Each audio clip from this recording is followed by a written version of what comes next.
music. How do you know who Roberto Mancini is? I don't have a clue. But he's a music guy. I'm stunned. I don't know what he just said. We got a lot going on right now. Stars pregame show is about to begin. There is a trade in the works. JT Miller of the Canucks is not going to play for the Vancouver Canucks tonight. He's on his way. Court, deuces. He's going to the New York Rangers. And Luds turns over, and there's apparently Victor Mancini is part of the deal, who's a defenseman playing in the AHL for the Hartford Wolfpack. He's getting scratched as we see it right now. Luds turns to me and goes, yeah, it's the soccer guy.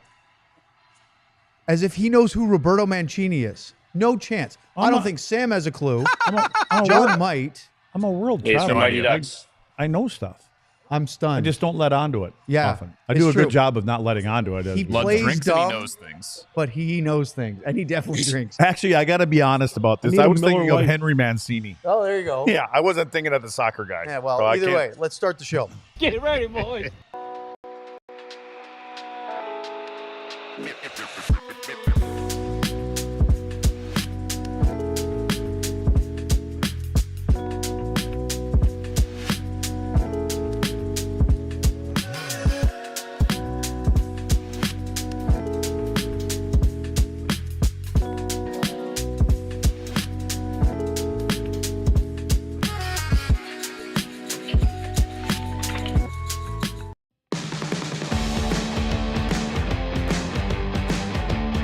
Oh, he did Pink Panther. Is it something B? Do you know what I'm talking about? If I heard it, I'll say that's the one. Now that we're on it's the one air. of those piano songs that like everyone plays. We're busy trying to figure out what music Henry Mancini produced. We have important things to talk about here. Nobody cares about the trumpet. This is the DLS Dallas Stars pregame show. Sorry, hosting Sam. the Vancouver Canucks tonight. Craig Ludwig, Sam Nestler, our producer John from Boston, Anderson. I'm Owen Newkirk. Oh, the Pink Panther theme. That's what he does. The Pink Panther theme. Yeah. Henry Mancini. Right, There's something else out there. now I with Henry care, 'cause Mancini. that's a Somebody great movie. chatted in here. The What did Henry original? Mancini Please tell do? me you're talking about the Peter Sellers version. Okay. Of course, Nothing the against- only look, version. Steve Martin's great, but Peter Sellers The was only best. version. Yeah. Anyway, we're going to start. We were going to start with Miro Heiskanen updates about his injury, and we will talk about it. But literally, as we're sitting down to set up for the show, this happens. Frank Saravelli, amongst many others of the insiders, are reporting that there's a done deal, a trade between the Rangers and the Canucks, sending JT Miller to autocorrect B York, a.k.a. New York.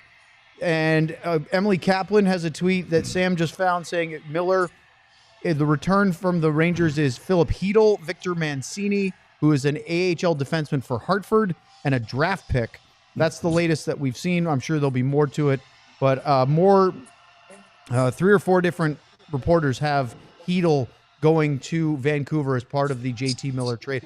What we do know is that he has already scratched and left the building. So first and foremost, Luds, JT Miller will not be playing for the Vancouver Canucks against Dallas tonight. How does that affect this game? It depends to me. It depends on if any of the stories are true coming out of the locker room about he can be this kind of a player, that kind of a player. Maybe there's a bit of the fog is lifted a little bit, and maybe there's more guys that were in the Pettersson camp than they were in the Miller camp, and they feel a little bit stress relieved, and now they can just play. I would think that Rick Tocchet is not relieved because he's a good player, but that this is gone now. It's gone. Yeah. We have no more excuses. Let's move on. Hey, Sam, I just saw a tweet from Sean's colleague over at EP Ringside, Cam Robinson, who is very well connected. He has Hedl, Mancini, and a first-round pick for JT Miller. Oh. Your initial thoughts about the trade, the return, and how it all ties into tonight's hockey game? Yeah, looks like a protected first-rounder and two prospects going from Vancouver along with JT Miller, so we don't know who those players are yet. But, I mean, we can't come to the AAC on a Friday night anymore. It's just massive trades every time we do the last 2 weeks. So, first off, as Lud said, this has got to feel good for Vancouver and for Miller just to move on. This has been a long time coming. I actually watched the morning skate this morning with you, Owen, for a little bit, and Robert. And it's funny to think that was the last time he's going to be in a Vancouver Canucks jersey. So interesting thing going on here. They're going to have to make some quick adjustments to put some people, a new guy have to go on their power play unit, have to adjust the lines a little bit. But in terms of tonight's game for Dallas, you know, he wasn't playing his best. This wasn't his best season, but they just took a pretty decent player off of their roster and made this a little bit easier of a game. Larry Brooks of the New York Post has a couple of prospects, Eric Brandstrom and Jackson Dorrington, going to the Rangers along with JT Miller for the return we talked about before. So this trade is coming together as we speak. It means that Miller won't play tonight, and we will get into a bunch more of the Canucks drama in a few minutes here. But Sam, let's pivot back to what we were going to lead with, which is for the Stars, Miro Heiskanen, because at practice yesterday, Pete DeBoer gave a very limited week to week. He's going to go see a specialist kind of update, and we don't know any more about it yet. He had his MRI the day after the Vegas game, and they were trying to sound a little bit optimistic. The good news was they didn't come out and say flat out his season is done. Well, he also appeared on the flagship radio station of the Stars, which is Sports Radio 96.7 and 1310 The Ticket, yesterday afternoon on the Hardline with Bob, Dave, and Corby. And he gave some interesting further details that we didn't hear at practice yesterday afternoon. Yeah, if only we had something to talk about today. I mean, we're just digging for stuff to bring up on the show. But the update we got was that he was in New York today to get further evaluation. The MRI had been read by the team doctors, and he was going to go get some more further information from doctors in New York. So that was the latest we had heard, and Pete said that's the latest he had heard specifically from that part of it. But what he said last night was that, look, this is something that probably is going to need surgery, which is not something that he said at practice yesterday morning.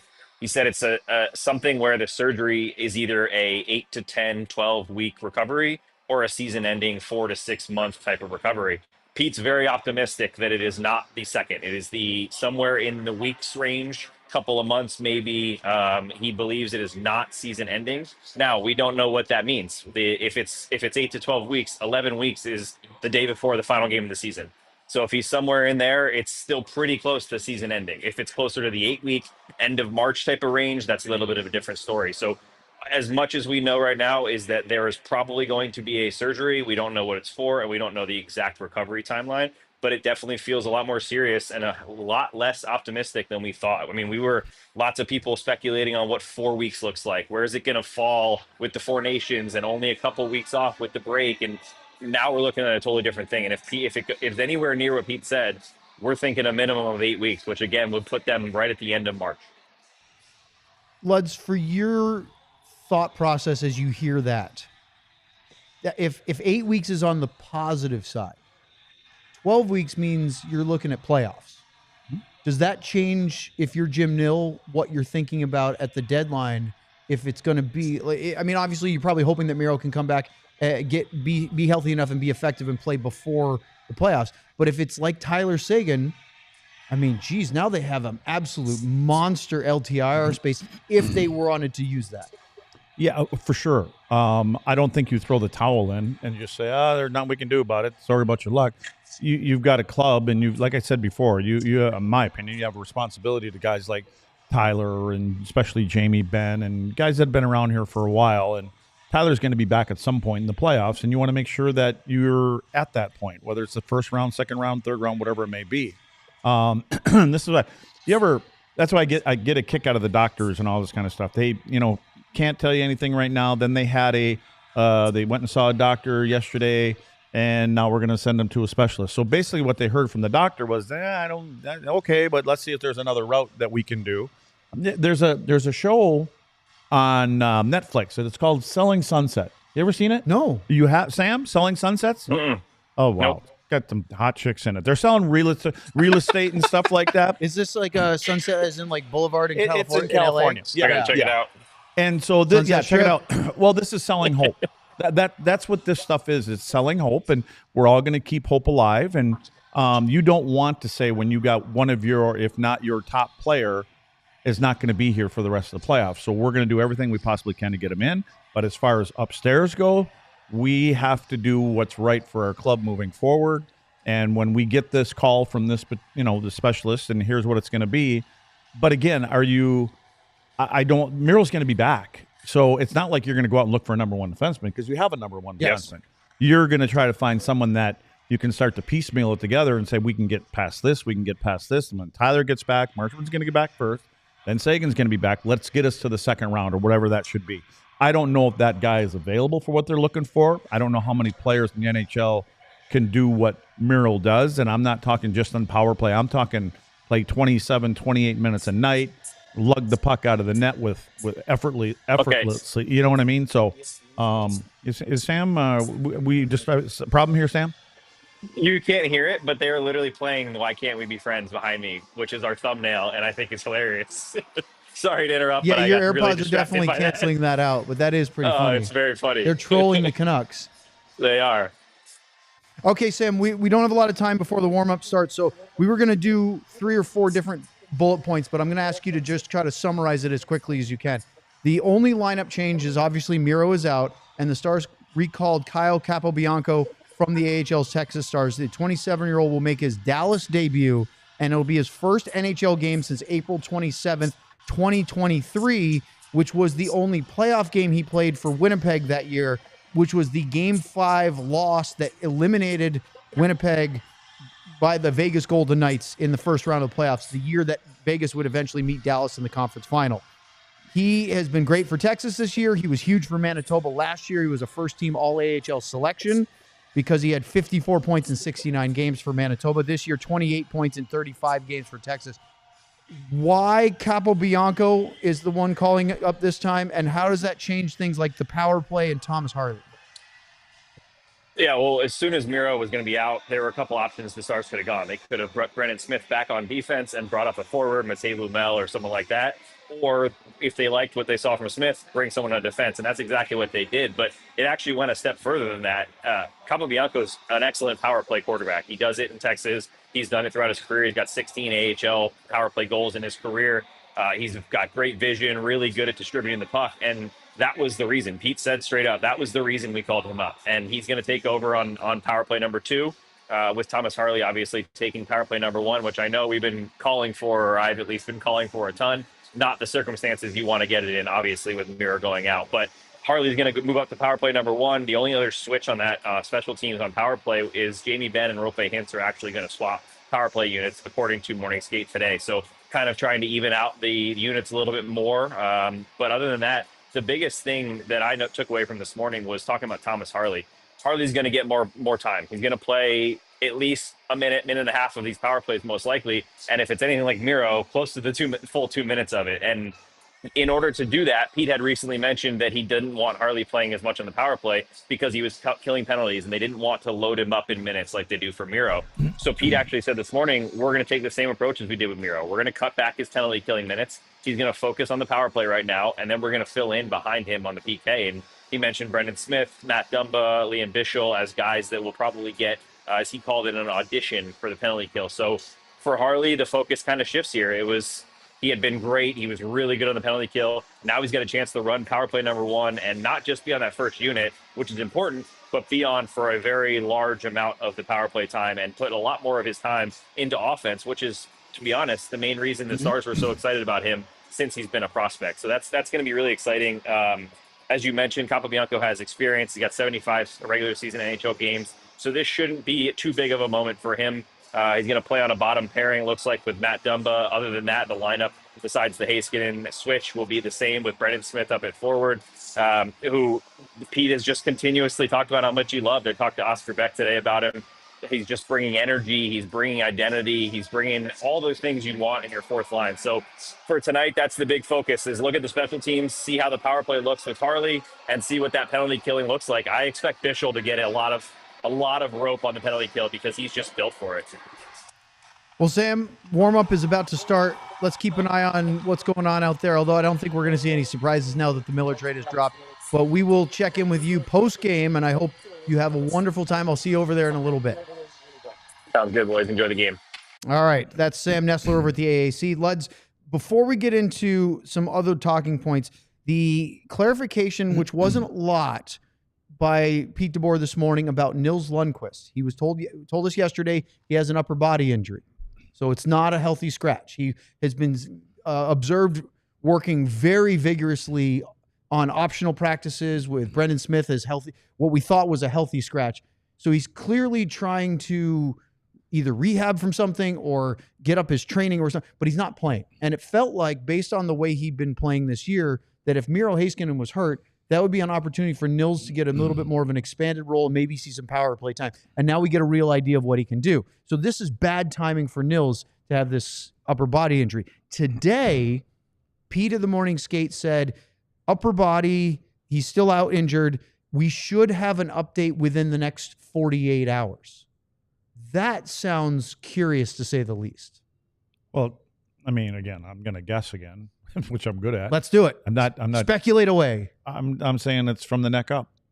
That's what I think it is. You think so? I mean, if he's going through a normal rotation and he's skating and he's taking all the drills, they're not keeping out of any drills. I don't know if he's wearing a different colored jersey, so there's no contact, which is typically what you do if somebody does have, a slight concussion or something like that. And a lot of times, what you obviously everybody knows this, but what you're going to do is if you have something like that, the first steps when you come back after you clear certain things, you get on a bike and you ride it for 10 minutes, and then they're going to ask if you have any symptoms. And then the next time you get to ride it for 20 minutes and blah, blah, blah. And if they're going to say, and then if you do have any, you basically take them back and you kind of start from scratch. And if they're saying 48 hours, that could be what it is. But like I said, if he's shooting the puck and if he's skating, if it's upper body and you're shooting the puck and you're doing all the drills, you're telling me it's not your hand, it's not your shoulder. I just kind of guessing at that. And I don't know, we didn't pick anything out that we remember seeing. No, but he did confirm that it had happened in a game, unlike Matt Dumbo, which we were told it did not happen in a game. So we'll have to go back and look and see if we can figure something out. You can go back. Well, when I say we, I mean Sam. Oh, yeah. So we'll make Sam do it. All right, let's talk about some of the other stuff. And I was going to talk about Wyatt. We'll get to Wyatt in a minute. He's been playing pretty good. He has, and we'll get to that. But I think we should talk more about the drama in Vancouver because that's been a big thing. And now here it sounds like it's finally happening, right? Miller getting traded to the Rangers. We've seen what we think is the return. Philip Hedl, the big part of it, a first-round pick, couple prospects going either way. What really stands out to me about this Vancouver Canucks team under Rick Tocchet is that when he came in as their head coach a couple years ago, he's got them playing harder, and they were a better team. They weren't just looking for offense and playing sort of that soft style. They started working and forechecking much harder.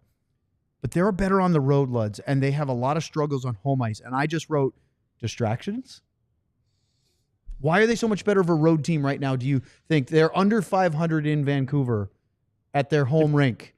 It has to be, it can't be disconnected to all this drama that's playing out in front of their home media and crowd. You know, when they played the game that I watched them play, I believe it was against St. Louis a couple nights ago, and they played a simple game. And there were pucks that were getting chipped out of the zone. They were getting put in the zone. They would forecheck. They played more territorial. I guess that's the way we used to sum it up a lot. And I feel that they were playing a good road game. And what they did is it was halfway through the game, and St. Louis had mustered up, I think, 7 or 8 shots. And it wasn't that there was a lot of glorious chances by Vancouver, but you could tell that it was the Blues were getting frustrated. Then all of a sudden they come back, the Blues do, and come back and score 2 goals in 2 minutes. So I think that they've kind of dumbed it down a little bit. And I think now that one of these distractions is gone, we'll see. I'm very curious to see how they play tonight. And I think this is the last game of the road trip, right? Yes, it is. Yep. Yeah, they play at home against Detroit on Sunday. Yeah, so it'll be interesting to see how these guys play. And they know the kind of building they're in. But I think what they've done as a group, they're starting to take on the personality of their head coach. Very similar to, Rod Brind'Amour and what goes on in Carolina. And Rick he's a hockey guy. He gets it, obviously, and he's been through everything, and he's able to relate to everybody. And he's able to relate to some of these tiffs or these things that happen in the locker room. But obviously it went too far for them, and even Tocchet couldn't figure it out. Now they've taken care of it. Let's take a look, John, if you would. The Vancouver Canucks lineup that we were anticipating to be played was JT Miller centering the top line with Danton Heinen and Brock Besser. And guess what? They don't have a healthy forward scratch on their roster. They have 2 defensemen in Vincent Desharnais and the other eliaspettersson, not the one that's one of their big weapons, and it's the center of their second line with Höglander and Linus Karlsson. I'm curious if they were aware of this coming up, and they were. I mean, Vancouver's not. It's not as though Abbotsford is close to Dallas, right? It's a long flight. I've made that trip from. Yeah, well, there we crossed out Miller. Thank you, John. That's very, very well done. Can you slide Pettersson up?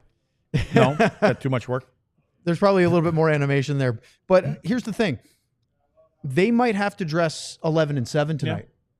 Yeah. And so if you're playing at the end of a road trip, which, by the way, they've won 3 in a row, and they're starting to put some points together after a kind of a sluggish 2-6-2 over the previous 10 games.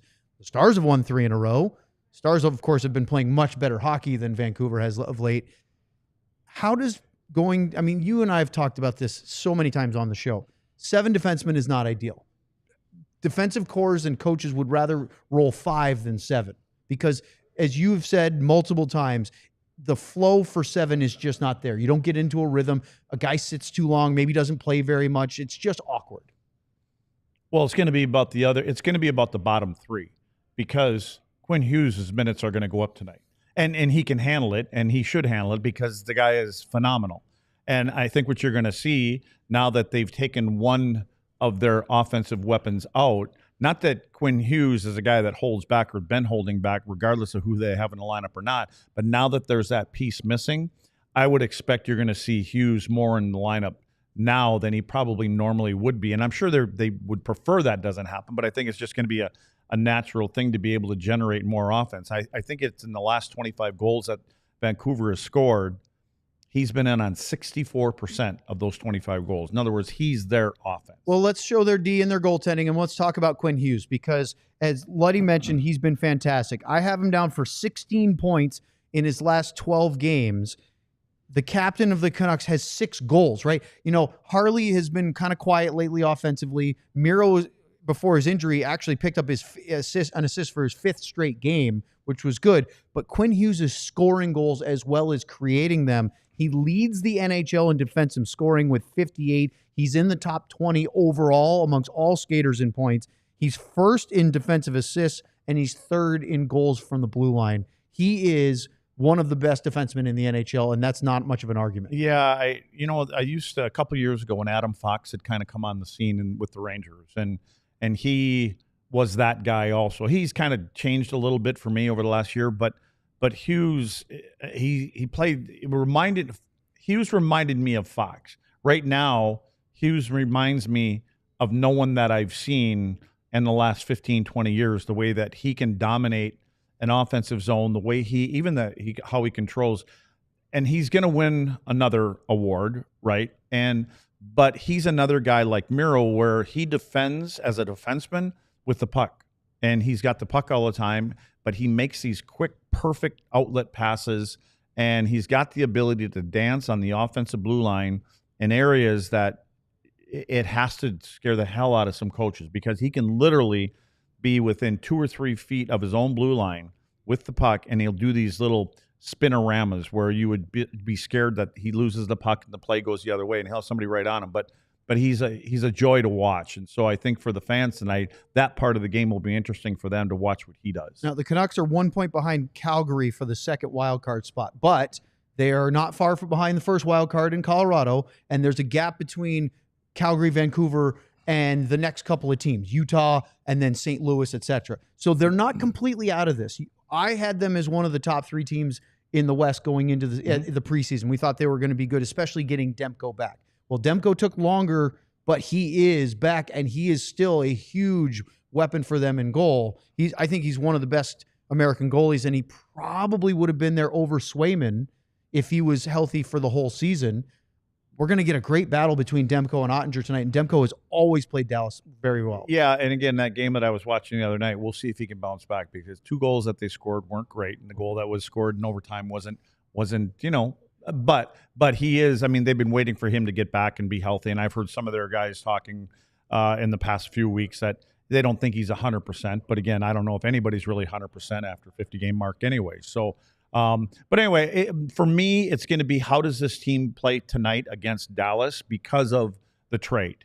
And I just wonder if we're going to see it. Well, we don't get to see him much anyways, but if you're going to see a little bit of a bounce out of these guys, and it'll tell a good story, if that's what it is. And maybe everything that's going on and Eliaspettersson and all that. And all of a sudden, if he plays a good game tonight, the team plays a good night, then it's going to be like, yeah, maybe there was a little bit of a problem here. Let me ask you about discipline. Vancouver is one of the most penalized teams in the NHL. They came in ranked, I believe, out of 32, with the higher number, meaning closer to 32, is more penalty minutes at 10.1 minutes per game. They're fourth in the league at 506 total penalty minutes.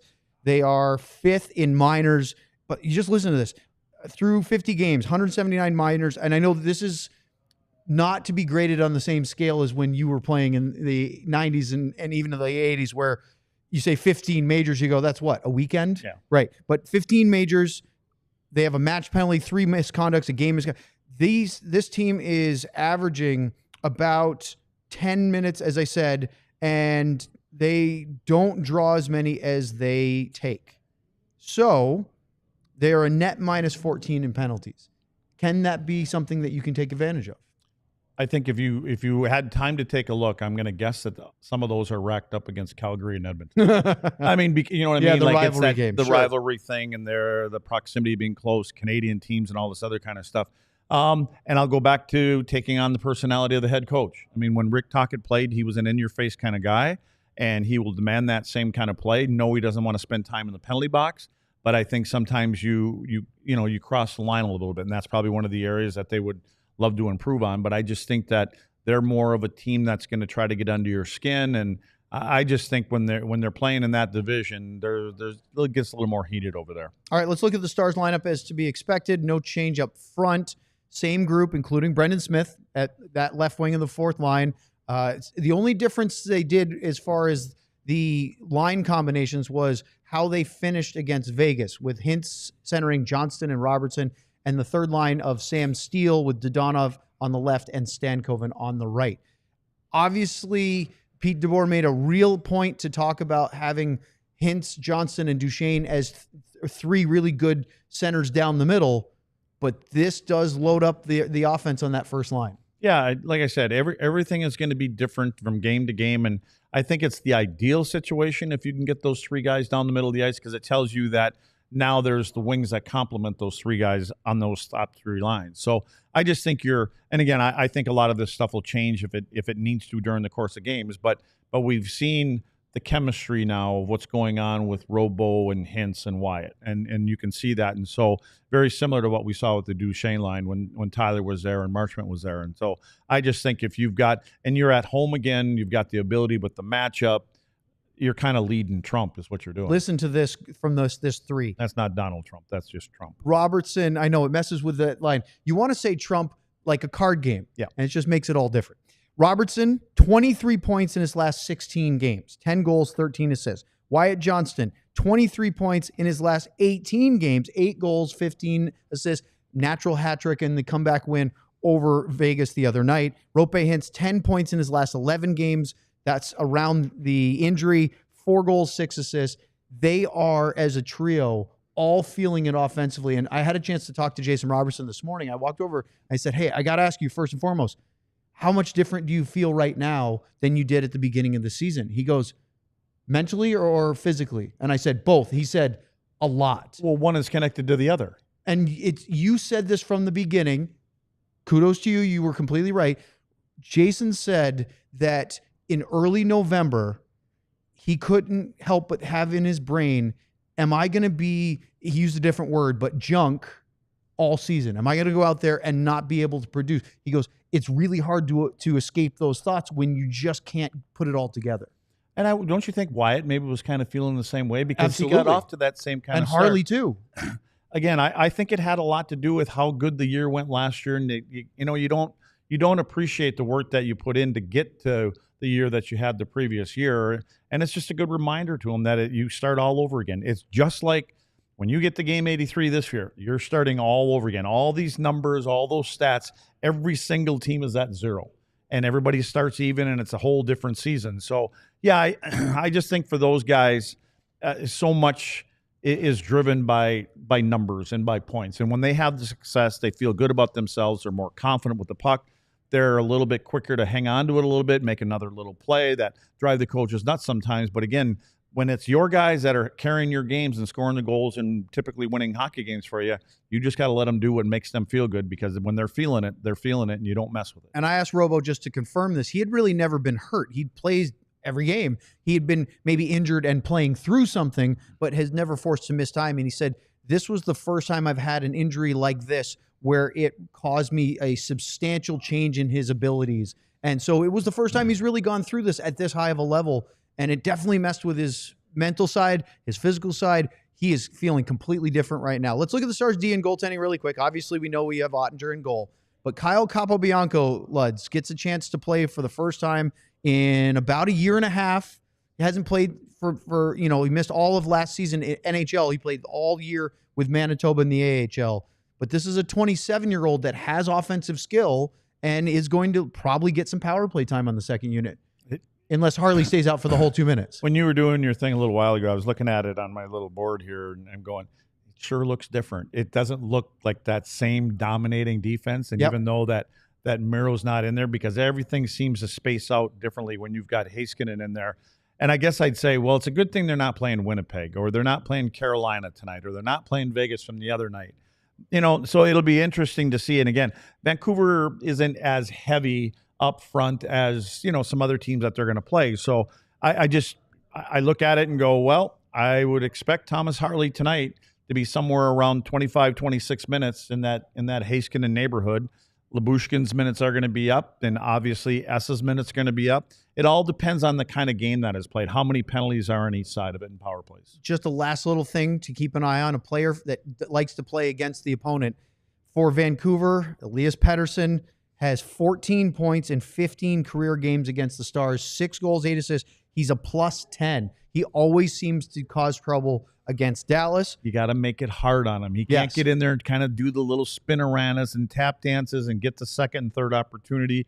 Like a guy like Lyubushkin or Dumba or whoever Essa, those kind of guys, but be hard on him. Like make it hurt when he gets into that slot and he doesn't want to go into that area anymore. Guy who has not been putting up I don't know, points. does that happen anymore, making guys hurt? I think so, a little bit. Sam Steele has 3 assists in his last 19 games, no goals. However, he has 8 goals and is a +7 in 10 career games against the Canucks. Sometimes, Luds, there's just that team that things go in for you. You seem to play well against. Vancouver is that team for Sam Steele. And these guys got those sheets in there too. They know it. They go through it, and if they didn't know it, they're reading all the stats. And when they see that, there's a little bump there. But Steele, like Stankoven, we know what they're there for and what they do. And I believe that, when those guys chip in, it's a bonus for the team because there's other things that they do in the course of a game to help them come out on the right side. All right, we could talk for another hour, but we're not because the game is going to start soon. Thanks for joining us here on the DLS Dallas Stars pregame show. Luds and I will be here with Sam joining later for the postgame right afterwards. So tune in to Victory Plus, enjoy it, and catch us right after the game. Thanks for watching. I believe that they are going to crush these guys tonight. We all silly like the mayor.